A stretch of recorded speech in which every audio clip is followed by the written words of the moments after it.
Hey guys, Saf here with another Raid Shadow Legends video. So today we have this new Halloween Deck of Fates, this new style event, this bingo event style. This is launched today and I am here to bring you all of the math goodness as you would expect. We're going to be looking at the costs to get this event, the odds of you getting good rewards out of this event, and we're going to be looking at how it compares to sort of a traditional Dungeon Divers and Artifact Enhancement event. It feels a little bit similar to Hero's Path. So before we jump into math, I want to just explain how the event works and also some of my criticisms and concerns with this style of event. So when you come into a Deck of Fate style event, you have a selection of cards. Is 40 in total, so we need essentially 40,000 pumpkins because it's 1,000 per flip. The idea is you flip a card, and then if you get 3 of the same color card, you get a bonus reward. So it's not really like pairs. Someone kind of said to me once, oh, but you have to flip a card and find a pair to get a reward. That's not quite the same thing. Each of these cards has one of the rewards that are listed, and then it's just whether or not you can get lucky to actually get a good combination of cards. When we look at the rewards here, we can see there's 17 common cards, 13 rare cards, and 10 epic cards. That's actually quite an awful distribution. Really, it should feel like it should be more 12, 12, and 16. So that there's even, so the rounding works well. Because if you think you need to get 3 epic cards in a row, well, you can only get about 3.33 combinations of epic cards.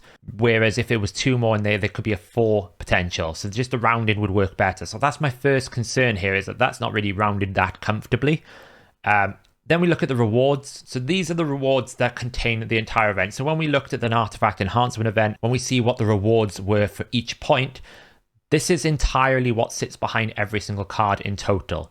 So we've got about 150 energy, a few potions, a few brews, some multi-battles, some XP boost, and probably the most valuable thing in here is probably the gems and the multi-battles, because there's a fair amount of multi-battles if you care for those things.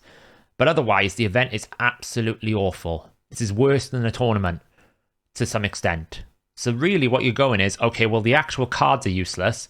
I need these flip rewards. These flip rewards are what makes it really good, especially the epic tier. Legendary books, 500 gems, 5-star chicken, sacred shard, chaos ore. We've got void shards, epic books. If I don't get a pairing, this event is very disappointing because the investment to get these rewards is awful. Very, very bad. My main concern here is this is the first event in which rewards are determined based on luck. Every event up until now, depending on what account level you were, if you were the same account level, the amount of resources you invested was the same, effectively. You may have some sort of RNG with Artifact Enhancement and Dungeon Divers, but effectively you had to invest a similar amount of resources and everyone got the same level of rewards. You either invested all your resources to get the training and then you'd get your champion legendary book. Everyone could get that legendary book. There wasn't well, there's a chance you might not get it. You grind to it. The only thing that had a chance was, would you win the tournament?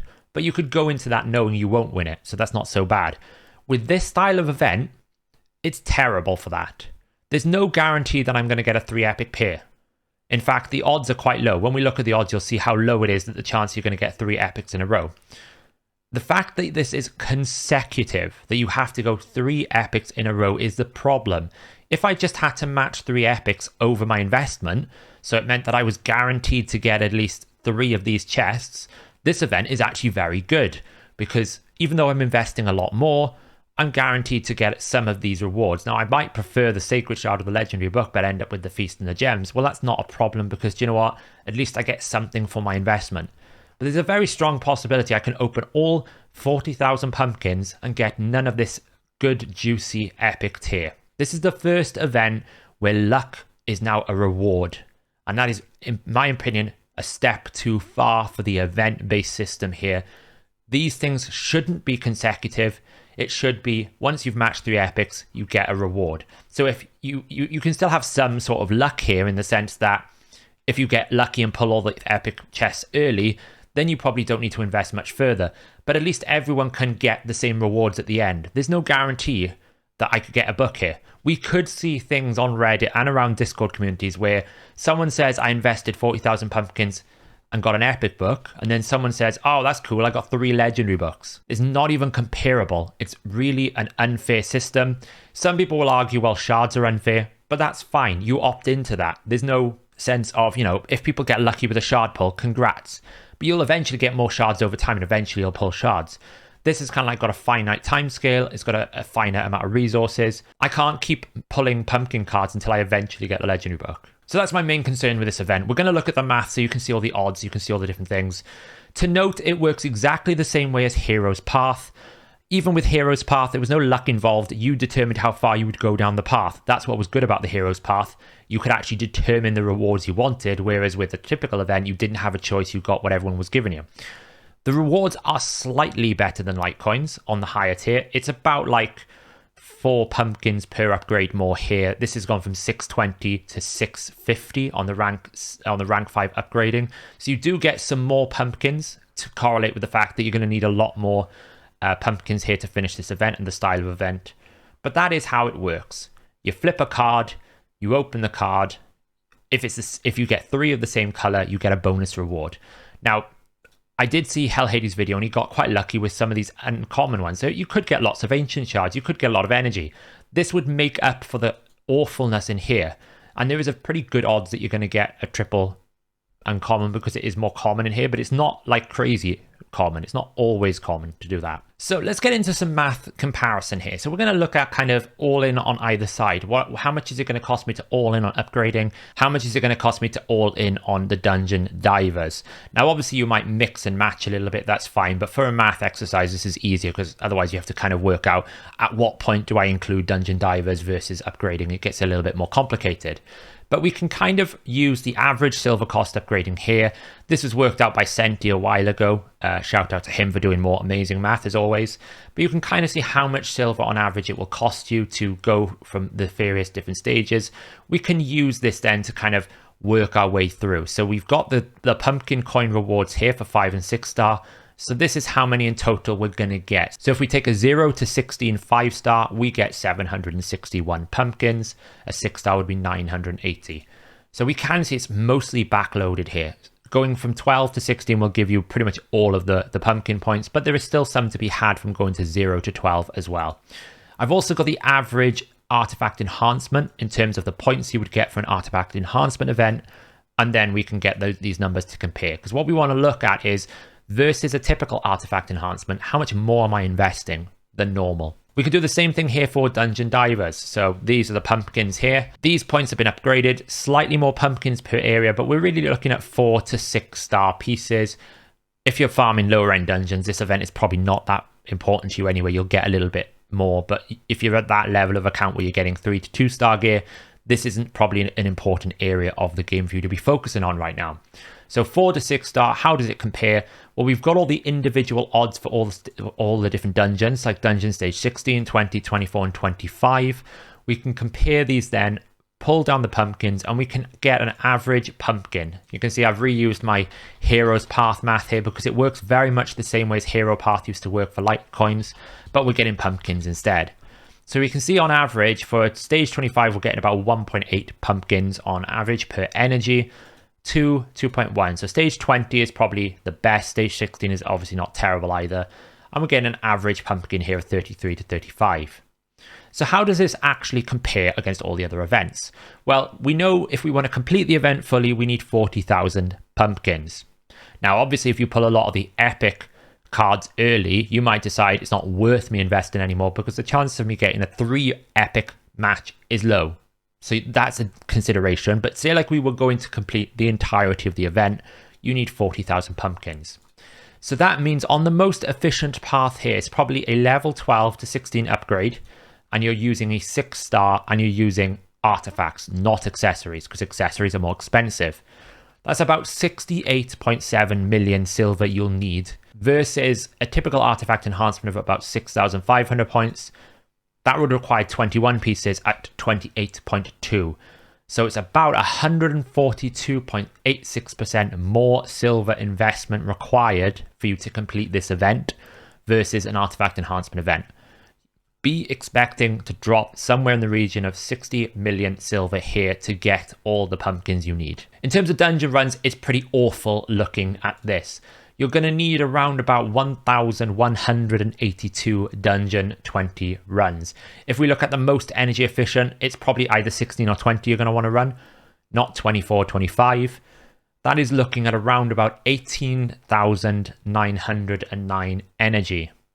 18,000, so basically 19,000 energy if you just want to do Dungeon Divers. That's going to lead you to around about 220% more than a typical Dungeon Divers event based on the averages and the sort of, I think, 4,500 points, which is typically what a Dungeon Divers is, although Dungeon Divers have become more difficult. This event is requiring you to burn more resources. Whichever way you balance it out, half and half, 25, 75, you're still investing more silver and more energy than you would normally run for either of these events separately. And you're not guaranteed you're going to get any good rewards. Artifact Enhancement would always probably have an epic book. There's no guarantee you're going to get an epic book. Obviously, both of these events didn't normally have the sort of epic tier of rewards like Sacred Shards and Legendary Tomes. Sometimes they would have a 6-star Chaos Ore in there, to be fair. So you are getting better rewards, but the investment is significantly higher as well. So what about the odds then? So we've talked a lot about the energy costs. We've talked a lot about the silver costs. Well, I've put in here the 17 to 10 variation. So 17 common cards, there's 13 rare and 10 epic, which means out of those, we have a possible triple combination. We have 5 common, 4 rare, and 3 epic possible triple combinations. Now, this is rounded down because obviously none of these figures divide equally when you divide it with 3. Really, it should be 12, 12, and 16, meaning that there's one less opportunity to get a common here. There's one spare card left over. But it's not. The way they've structured it, it means that you will always be wasting some cards that can't get a triple combination. So the odds of pulling one card, so what are my odds of getting one of the cards on any sort of single selection? It's about 43% for a common, 33% chance for a rare, and 25% chance for an epic. So it's a pretty good odds that you're going to get one of these cards. The problem is then when you work out the odds of triple pulling, it goes way down. So 7.68% chance that you're going to get a triple pull common, a 3.43% chance you're going to get a triple pull rare, and a 1.56% chance you're going to get a triple pull epic. Now, these obviously you're not going to total to 100 because the idea is you've got 25, 25, and 25. That's the odds that you're going to get it every single time. These odds are extremely low. And remember, all the good rewards are in the epic. All the juicy rewards are in the epic and the rare. There's some good ones in the rare, but epic is where we want to be. So the odds of us actually getting all 3 of these are so low. It's impossible to imagine that any person is going to get that much luck. Probably one person will. I'm sure we'll get one post on Reddit where someone got all 3 epics. You're probably looking at, maybe I can get 1, if I'm lucky. But the odds are, don't expect to get an epic. So what's my verdict on this event? I can't really decide whether it's good or bad. The math and the numbers tell me getting 40,000 pumpkins is extremely expensive. Some parts of me feel like, yes, this could be pretty good to get the epic, but I feel like this shouldn't be consecutive. It should just be flip the 3 cards. If you want me to invest 68 million silver, I want to get at least a legendary book or sacred shard. I'm not really looking to invest that kind of things for a bit of energy, some potions, and maybe some multi-battles. I think the best way to play this is if you get some pumpkins along the way, great. If you get to some dungeons on the way, great. Should you be putting any focus or any attention to this event? No. I don't think it's worth it, in my opinion, to be putting any focus or deliberate attention to this event. I would focus on probably the upcoming fusion we're going to get this week. Next week, because it's Halloween. We always get a Halloween fusion. I would be surprised if we don't get an announcement on Monday. Maybe we might even get something today. But I would definitely be looking at focusing on other things, saving my resources. And you know what? If I pick up a few pumpkins, if I get lucky and I get a triple epic, great. Otherwise, ignore it. It's not worth stressing about. And I just think that the way that it's been set up, you're destined for failure with a chance of like glorious redemption. So there you go, guys. That is the end of the video. Hope that information was helpful for you. Let me know in the comments below what you think about this new event. Do you think it's the right direction? Are you going to be investing any effort in it? Or are you going to be doing what I'm going to be doing, which is forgetting it even exists? I will be keeping an eye on these events as they go on. Heroes Path started really badly and it got really good. So maybe it'll get better in the future. I will do videos on those as they come out. But until then, I will catch you in the next video.